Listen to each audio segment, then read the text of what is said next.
Nanso ikibono jitirani nchenkuru kwa Vincent Onyancha.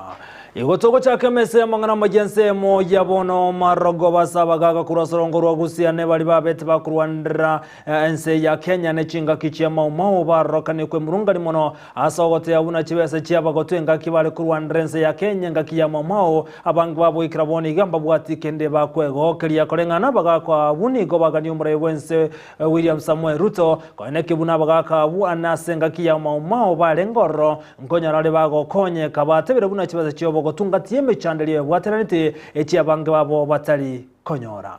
Hawa ambao wanakuja kuchukua pesa za hawa watu wa Maumau, hata wale wazee ambao hata kama si wa Maumau, nimekuja kuwaambia warning. Hii si wakati wa kuja kuchukua pesa za wale watu ambao wanalipwa za uzeeni.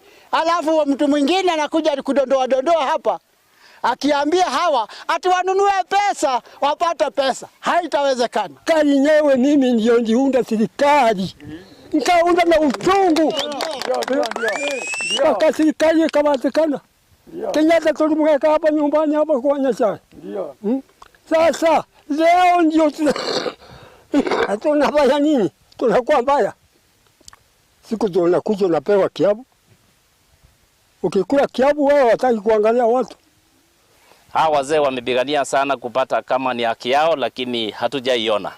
So tunataka kuangalia leo ili swala lionekane kama linaweza kuwa na matunda au la. Kama wewe umefikisha miaka 100, hizo pesa zikitoshea hawa ambao wamefikisha miaka 100 au miaka 90, ziweze kutolewa kulingana na miaka. Iwe ni policy program, ni policy framework ambayo itasaidia baadhi ya kwa sababu wengi wao wako zaidi ya miaka 70.